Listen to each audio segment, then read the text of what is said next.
Bugun poytaxtimizda sodir bo'lgan ushbu avariya ko'pchilikning qalbini larzaga soldi.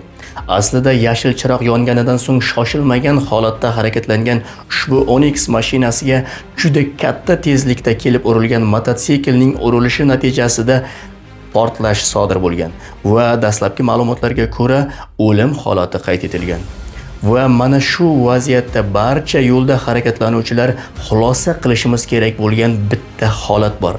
Ko'pincha hali sariq yonib turibdi-ku, hali qizil yonmasdan turib ulguraman deydiganlar bugun afsuski oramizda ko'pchilikni tashkil etadi. Zotan ushbu Onix ham yashil chiroqda harakatlangan edi aslida. Shuning uchun hurmatli haydovchilar va aka-ukalar, borar manzilingizga balki 5 soniya oldin yoki keyin borarsiz.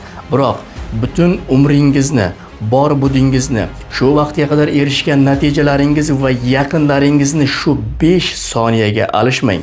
Va mana shu holat barchamizga dars bo'lishi kerak. Xulosa qilamiz.